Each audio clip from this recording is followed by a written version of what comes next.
اللہ کے نبی سیدنا موسیٰ علیہ السلام کا ایک امتی تھا جو اکثر اپنے بستر پر بیمار پڑا رہتا۔ وہ اپنی بیماری سے پوری طرح سے تنگ آ چکا تھا۔ اس نے اس بیماری سے نجات کے لیے بہت دوا علاج کرایا، لیکن اس کے باوجود بھی اسے کوئی فائدہ نہ ہوا۔ اب اسے اس بات کا یقین ہو گیا کہ ایک نہ ایک دن یہی بیماری میری موت کا سبب بننے والی ہے۔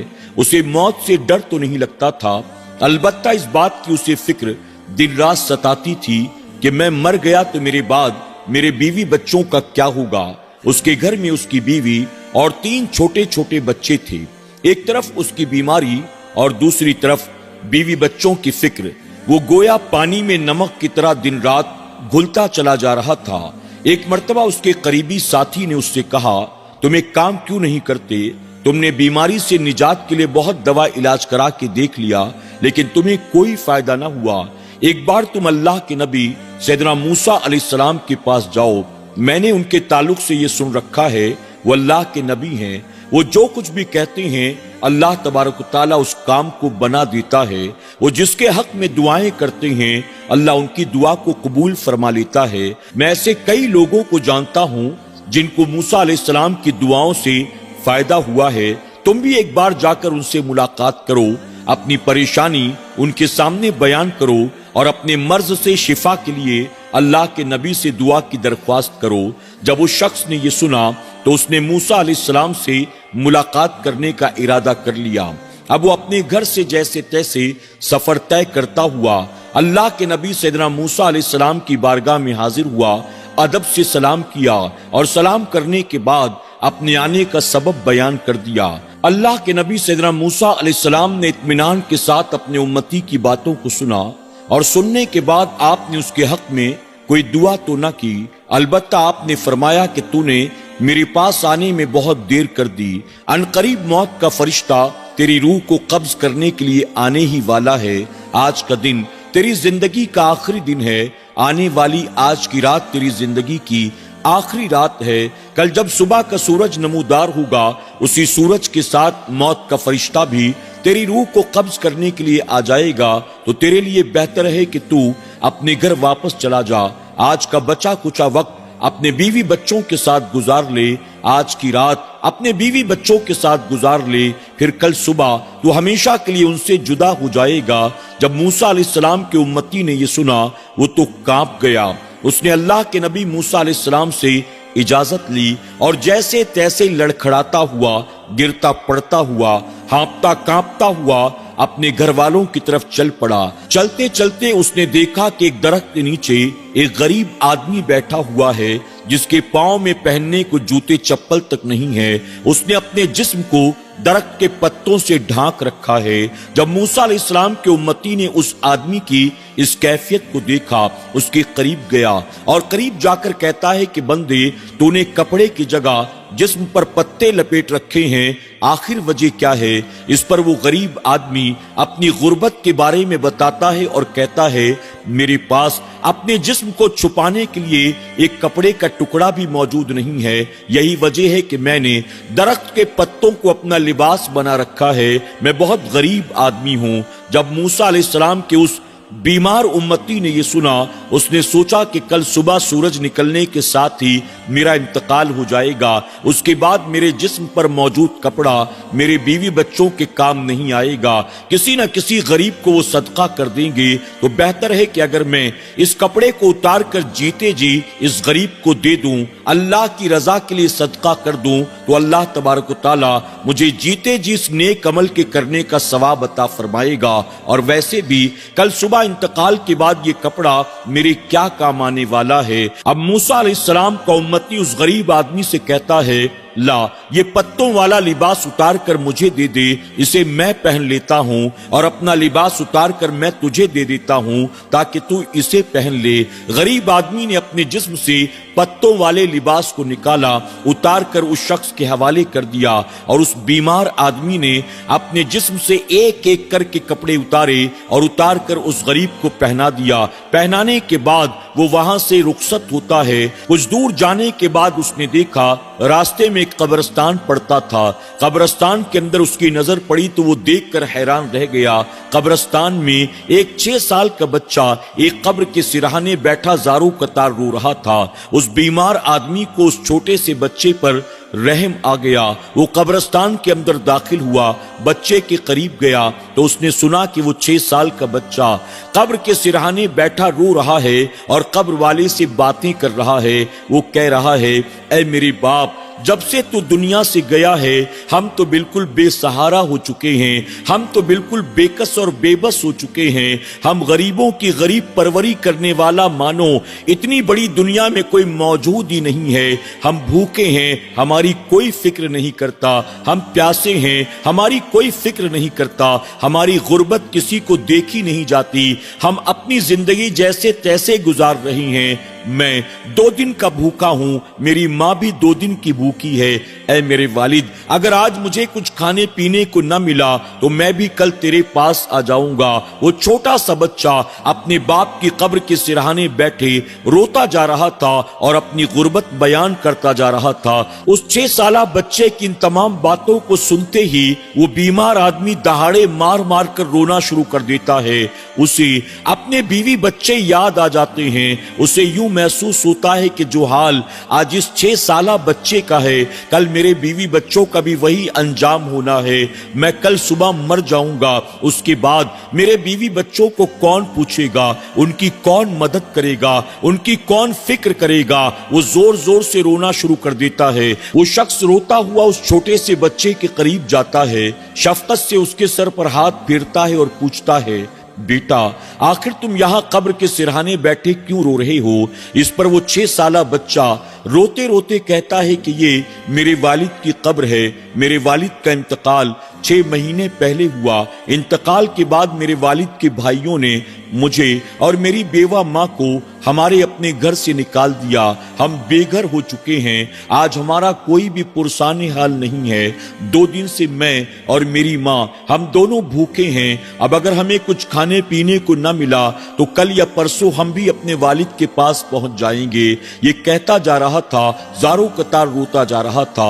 उस बीमार आदमी के पास पैसों से भरी हुई एक थैली थी। उसने वो थैली उस बच्चे के हवाले की और कहा, बेटा लो, कल सुबह मेरा इंतकाल होने वाला है।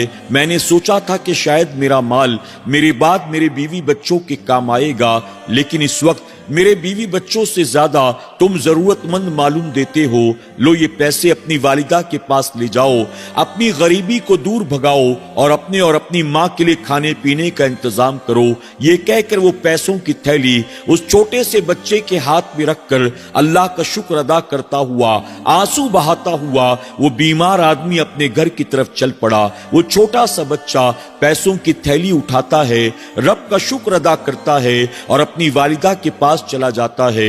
अब वो बीमार आदमी अपने घर पहुंचा। जब घर पहुंचा तो बीवी ने मुलाकात की और कहा, बताएं, मूसा अलैहिस्सलाम ने आपके हक में दुआ की, आप शिफा याब तो हो जाएंगे ना, आप सेहतमंद तो हो जाएंगे ना। बीवी के इन सवालों को सुनते ही उस आदमी की आंखों से आंसू जारी हो जाता है। अपने शौहर को रोता हुआ देखकर बीवी भी घबरा जाती है। उसने कहा, क्या बात है, आप रो क्यों रहे हैं? क्या आपकी मूसा अलैहिस्सलाम से मुलाकात नहीं हुई? क्या मूसा अलैहिस्सलाम ने आपके हक में दुआ करने से इनकार कर दिया? मूसा अलैहिस्सलाम ने क्या कहा? क्या बात है, आप रोते क्यों जा रही हैं? इस पर वो आदमी कहता है, मेरी मुलाकात मूसा अलैहिस्सलाम से हुई तो सही, लेकिन मूसा अलैहिस्सलाम ने मेरे लिए शिफा की दुआ ना की, बल्कि आपने मुझे ये कहा, कल जब सुबह का सूरज नमूदार होगा, उसी सूरज के साथ मौत का फरिश्ता तेरी रूह को कब्ज करने के लिए आएगा। आज का दिन तेरी जिंदगी का आखिरी दिन है। आज की रात तेरी जिंदगी की आखिरी रात है। जब बचा कुचा वक्त अपने बीवी बच्चों के साथ गुजार ले। कल सुबह मौत का फरिश्ता तेरी रूह को कब्ज कर लेगा और तू अपने अहलो अयाल से हमेशा हमेशा के लिए जुदा हो जाएगा। बस मैं यही सोच कर रोता हूं, मुझे मौत का कोई डर नहीं है। डर इस बात का है कि मेरे बाद तेरा क्या होगा, मेरे बच्चों का क्या होगा। मुझे वो दिन याद आते हैं जब मेरे बाद तुम दुनिया में अकेले रह जाओगे और तुम्हारा कोई पुरसाने हाल नहीं होगा। बस मैं उसी को याद करके रोता हूं। जब बीवी ने अपने शौहर की जबान से ये सुना, उसकी भी आंखें भर आती हैं। अब वो घर के अंदर दाखिल हुआ तो देखा आंगन में उसके बच्चे खेल रहे थे। अपने बच्चों को खेलता देखकर 6 साला यतीम बच्चा याद आ जाता है और वो फूट फूट कर रोना शुरू कर देता है। बीवी ने उसकी बहुत हिम्मत बंधाई। आखिरकार उसने जैसे तैसे चंद लुक़मे खाए और फिर बीवी से कहता है, आज की पूरी रात मैं सो नहीं सकता। ये जिंदगी की आखिरी रात है। मुझे अपने रब की इबादत करना है, मुझे अपने रब को मनाने की कोशिश करना है। इसके बाद वो बीमार आदमी मुसल्ला बिछाता है और पूरी रात अल्लाह की इबादत में मसरूफ हो जाता है। जैसे जैसे रात गुजरती जा रही थी वैसे वैसे उसके दिल की धड़कनें तेज होती चली जा रही थी। वक्त के साथ साथ उसके आंसू भी तेजी के साथ बहते चले जा रहे थे। अब वो वक्त भी आ जाता है जब सूरज नमूदार होने वाला था। दोनों मियां बीवी मुसल्ले पर बैठे अल्लाह का जिक्र पाक कर रहे थे और साथ ही सूरज के निकलने के साथ साथ मौत के फरिश्ते के आने का इंतजार कर रहे थे। उन्हें लगा कि दरवाजे से शायद वो आए, शायद खिड़की से वो अंदर दाखिल हो, शायद घर की छत से वो दाखिल हो। वो सूरज के निकलने का इंतजार कर रहे थे और मौत का फरिश्ता भी उसी के साथ आएगा, उसका भी इंतजार कर रहे थे। यहां तक कि वो दोनों अल्लाह की इबादत कर रहे थे। सूरज नमूदार हो गया लेकिन मौत का फरिश्ता नहीं आया। दोनों मियां बीवी परेशान। अल्लाह के नबी मूसा अलैहिस्सलाम ने फरमाया था, जैसे सूरज निकलेगा उसी के साथ मौत का फरिश्ता तेरी रूह को कब्ज करने के लिए आएगा, लेकिन मौत का फरिश्ता तो दूर दूर तक नजर नहीं आता। वो अल्लाह की इबादत करते रहे। दोपहर का वक्त हो गया, मौत का फरिश्ता नहीं आया। शाम हो गई, मौत का फरिश्ता नहीं आया। रात आ गई, मौत का फरिश्ता नहीं आया। उस आदमी के दिल की धड़कनें तेज होती चली जा रही थी। अल्लाह के नबी ने कहा था, सुबह सूरज के साथ साथ मौत का फरिश्ता भी आएगा। पूरा दिन गुजर गया, मौत का फरिश्ता नहीं आया। इस रात भी वो इबादत करते रहे। अगली सुबह सूरज के साथ साथ मौत के फरिश्ते का इंतजार करने लगे। सूरज नमूदार हो गया, मौत का फरिश्ता आज भी नहीं आया। दोपहर हो गई, शाम ढल गई, रात आ गई, मौत का फरिश्ता नहीं आया। तीसरा दिन भी इसी तरह से गुजर गया। इंतजार करते करते आखिर 3 दिन और 3 रातें गुजर गई। दोनों मियां बीवी परेशान थे। वो तो मौत के फरिश्ते का इंतजार कर रहे थे और मौत का आना तो दूर की बात, अल्लाह तबारक ताला ने उसे तमाम बीमारियों से भी मुकम्मल शिफा अता कर दी। वो बंदा परेशान था कि अल्लाह के नबी मूसा अलैहिस्सलाम ने तो कहा था अनकरीब तेरा इंतकाल होने वाला है, और अल्लाह तबारक ताला ने अब तक न मौत के फरिश्ते को भेजा है और न ही अल्लाह तबारक ताला ने मेरे मर्ज में इजाफा किया है, बल्कि अल्लाह तबारक ताला ने मुझे तमाम बीमारियों से शिफा भी अता कर दी। वो बंदा परेशान था। उसकी बीवी कहती है, अल्लाह के नबी का कहा कभी गलत नहीं हो सकता। आखिर इन तमाम चीजों के पीछे वजह क्या है, ये जानना बहुत जरूरी है। तुम एक काम करो, एक बार फिर से अल्लाह के नबी मूसा अलैहिस्सलाम के पास जाओ और जाकर उनसे पूछो कि मौत का फरिश्ता तो 3 दिन पहले आने वाला था, लेकिन अब तक मौत का फरिश्ता आया ही नहीं, बल्कि अल्लाह ने मेरी तमाम बीमारियां भी दूर कर दी हैं, अल्लाह ने मुझको शिफा भी अता कर दी। अब वो बंदा एक बार फिर से अल्लाह के नबी सैयदना मूसा अलैहिस्सलाम से मुलाकात करने के लिए अपने घर से निकल पड़ता है। घंटों पैदल सफर तय करने के बाद मूसा अलैहिस्सलाम की खिदमत में हाजिर हुआ, अदब से सलाम किया। मूसा अलैहिस्सलाम ने उस उम्मती को देखा, देखकर खुद हैरान रह जाते हैं। पिछली बार आया तो बहुत कमजोर था, बीमार था, और अल्लाह तबारक ताला ने वही के जरिए मुझे ये बताया कि अनकरीब इसका इंतकाल होने वाला है, लेकिन ये तो अभी भी जिंदा और सही सलामत है और साथ ही पहले के मुकाबले सेहतमंद भी मालूम देता है। मूसा अलैहिस्सलाम ने कहा, अरे तुम मरे नहीं, तुम अभी तक जिंदा हो। वो उम्मती कहता है, अल्लाह के नबी यही जानने के लिए तो आपकी बारगाह में आया हूं। आपने तो कहा था कल सुबह सूरज के साथ साथ मौत का फरिश्ता आएगा, मेरी रूह को कब्ज कर लेगा, लेकिन 3 दिन 3 रातें गुजर गई, अब तक मौत का फरिश्ता भी नहीं आया और अल्लाह तबारक व तआला ने मुझे तमाम बीमारियों से शिफा भी अता कर दी। आखिर बात क्या है? अल्लाह के नबी मूसा अलैहिस्सलाम ने जब ये सुना, आपने अपने हाथों को अल्लाह की बारगाह में दुआ के लिए बुलंद कर लिया और अर्ज किया कि मौला, तूने मेरे उस उम्मती के बारे में मुझे जो कुछ बताया था मैंने तेरी खबर इस तक पहुंचा दी, लेकिन 3 दिन 3 रात का अरसा गुजर चुका, अब तक मौत का फरिश्ता नहीं आया, बल्कि इसकी तमाम बीमारियां भी जाती रही। ये तो मुकम्मल तौर पर अब शिफा याब हो चुका है। मौला, आखिर इसकी वजह क्या है? अल्लाह तबारक व तआला मूसा अलैहिस्सलाम से फरमाता है कि मूसा, अपने उस उम्मती से पूछ, जब ये तुझसे रुखसत होकर अपने घर जा रहा था तो रास्ते में इसके साथ क्या हुआ? वो बंदा अर्ज करता है कि अल्लाह के नबी, आपसे रुखसत होकर जब मैं अपने बीवी बच्चों की तरफ चला, मैं तो पहले ही बीमार था, कमजोर था, उसके बाद आपने मौत की खबर भी सुना दी थी, मुझसे तो चला भी नहीं जाता था, मैं गिरता पड़ता रोता बिलखता अपने घर की तरफ चला जा रहा था। मैंने रास्ते में देखा एक गरीब आदमी दरख्त के नीचे बैठा हुआ है, अपने जिस्म को उसने दरख्त के पत्तों से ढांक रखा है। मैंने उसके करीब जाकर पूछा, तूने कपड़ा क्यों नहीं पहना? आखिर तूने पत्तों से बदन क्यों ढांक रखा है? उसने कहा, मैं बहुत गरीब हूं, मेरे पास जिस्म को ढांकने के लिए एक कपड़े का टुकड़ा भी नहीं है। जब उसने अपनी गुर्बत के बारे में मुझे बताया तो मैंने सोचा कि कल सुबह तो मेरा इंतकाल हो जाएगा, उसके बाद मेरा ये लिबास मेरे किसी काम का नहीं रहेगा, किसी न किसी गरीब को सदका कर दिया जाएगा, मेरे बीवी बच्चे भी इसे इस्तेमाल करने वाले नहीं हैं। तो मैंने सोचा कि चलो क्या ही बेहतर हो कि जीते जी मेरा ये कपड़ा किसी गरीब के काम आ जाए। मैंने अपने लिबास को उतारा, उस गरीब आदमी के जिस्म को ढांक दिया और उसके जिस्म के ऊपर जो दरख्तों के पत्ते थे मैंने उससे अपने जिस्म को ढांक लिया और फिर वहां से आगे बढ़ गया। अल्लाह वही नाजिल करता है कि मूसा, इस बंदे के आगे बढ़ने के बाद उस गरीब आदमी ने मेरी बारगाह में अपने हाथों को उठाया और यूं दुआ करने लगा कि मेरे करीम, जिस आदमी ने मेरी गुर्बत पर रहम किया तो उस पर भी रहम फरमा। मौला, तू उसे सलामती अता कर, अपना हिफ्ज़ो अमान अता कर, उसे दराजी उम्र बिल खैर अता कर। इस बंदे के जाने के बाद मेरा वो बंदा मेरी बारगाह में यूं रो रो कर इसके हक में दुआएं करने लगा।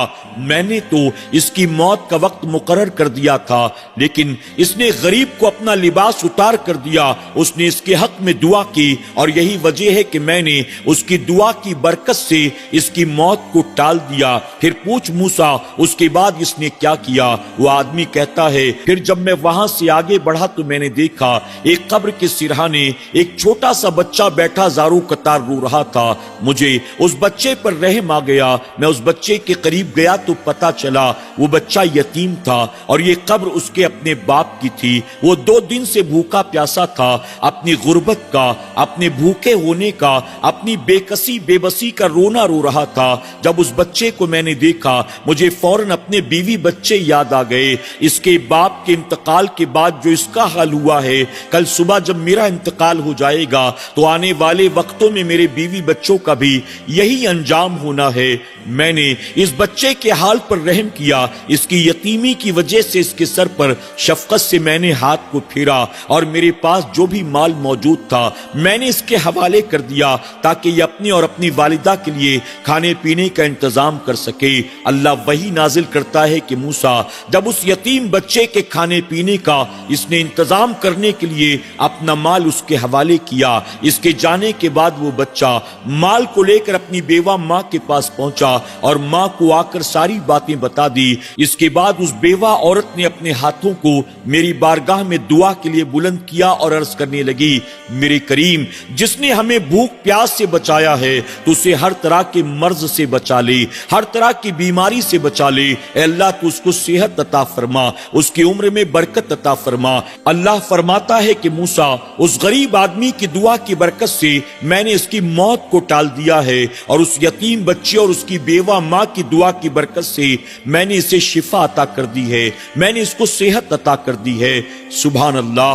ناظرین اکرام، اس کے بعد اس بندے کو اس بات کا احساس ہوتا ہے کہ واقعی موت کا وقت جو اللہ کے نبی موسیٰ علیہ السلام نے بتایا تھا وہ تو وہی تھا، یہ تو اللہ تبارک و تعالیٰ نے اپنا فضل و کرم فرمایا، اور میں نے جو غریب کی غریب پروری کی، یتیم پر میں نے رحم کیا، بیوہ کی میں نے مدد کی، اللہ تبارک و تعالیٰ نے میرے صدقے کی وجہ سے، میری اس نیکی کی وجہ سے میری موت کو اور میری بیماری کو دور کر دیا ہے۔ اللہ تبارک و تعالی ہمیں اور آپ کو بھی اپنی راہ میں صدقہ کرنے، غریبوں کی، بیواؤں کی، یتیموں کی، کمزوروں کی، ضرورت مندوں کی مدد کرنے کی توفیق عطا فرمائے۔ میں نے صدقے کے تعلق سے بارہا حضور اکرم صلی اللہ علیہ وسلم کے کئی فرامین بیان کیے ہیں۔ ہمارے اور آپ کے لیے ضروری یہ ہے کہ ہم صرف سن کر سبحان اللہ کہہ کر نہ گزر جایا کریں، بلکہ ایسے واقعات سے سبق حاصل کیا کریں اور اپنی زندگی میں عملی جامہ پہنانے کی کوشش کریں۔ اللہ ہم سب پر اپنا فضل و کرم فرمائے، آمین یا رب العالمین۔